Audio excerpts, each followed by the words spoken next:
Hello বন্ধুরা, এখন আমি সুপার নাইট মুডে ভিডিওটা করতেছি। দেখেন কতটা সুন্দর ভিউ আসে।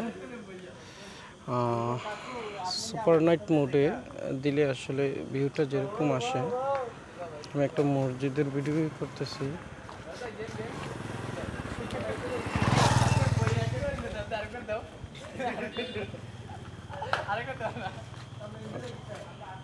আসো আমরা মসজিদের ভিতরটা দেখাই।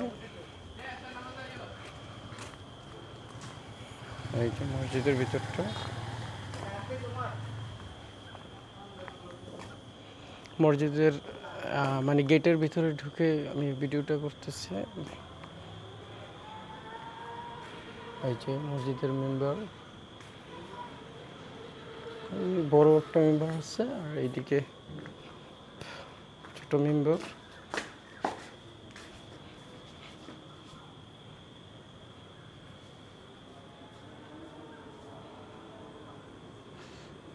যেটা night vision, that means super night মোডে ভিডিওটা করা আর কি। যে মসজিদের চতুর্পাশটা,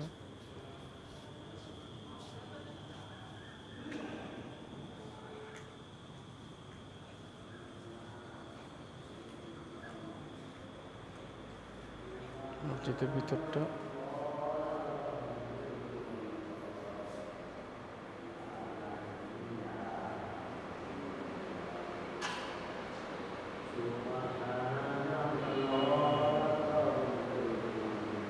যে ভিতরের অংশটা, এটা দোতলা সিস্টেম।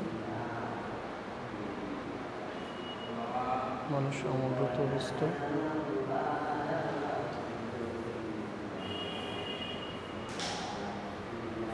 আবার বের হচ্ছে।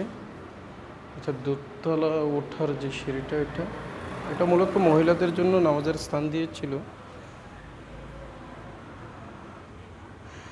এখানে একটা বিষয় সবচেয়ে আশ্চর্যজনক, আমি এই জিনিসটা বললে আপনাদেরও অবাক হয়ে যাওয়া লাগবে যে আসলে পাশাপাশি দুইটা মসজিদ।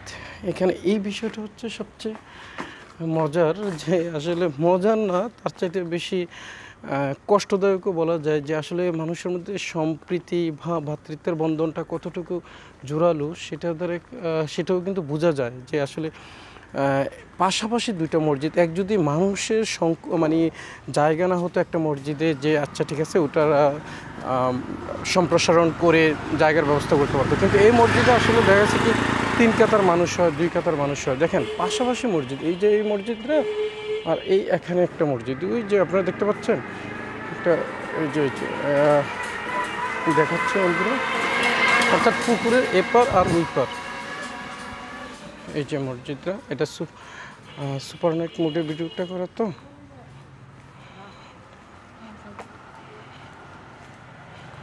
এই যে এখানে আরেকটা মসজিদ দেখছেন, এই হচ্ছে আরেকটা মসজিদ। এই যে আরেকটা মসজিদ বন্ধুরা, বুঝছেন, এটা একটা মসজিদ। আশ্চর্য হয়ে যায় মানুষের মধ্যে আসলে। এই যে আরেকটা মসজিদ এখানে, আর ওই পারের মসজিদ যেটা দেখাচ্ছিলাম বন্ধুরা, ওইটা হচ্ছে ওই যে মসজিদটা, এই যে দেখা যাচ্ছে এখান থেকে লাইটগুলো জ্বলতেছে। এই যে পুকুরের এপার আর ওই পার, আর এই দুইটা মসজিদ। আমি আসলে রাতের ভিউটা দেখানোর জন্য এটা ভিডিওটা করেছিলাম, কিন্তু সাথে দুইটা মসজিদও ছিল সুন্দর সুন্দর, সেই মসজিদগুলোও তুলে ধরলাম। কিন্তু সবচেয়ে আশ্চর্য লাগলো যে আসলে একই গ্রামের ভিতরে অনেকগুলো মসজিদ আছে, এটা ঠিক আছে, কিন্তু পাশাপাশি দুটো মসজিদ, মানে আপনার এমন পাশাপাশি যে মনে হচ্ছে পুকুর এপার আর ওই পার। দেখা যাচ্ছে 2 মসজিদের মানুষ যদি এক মসজিদে নামাজ পড়ে, তাও ওই মসজিদে প্রচুর জায়গা খালি থাকবে।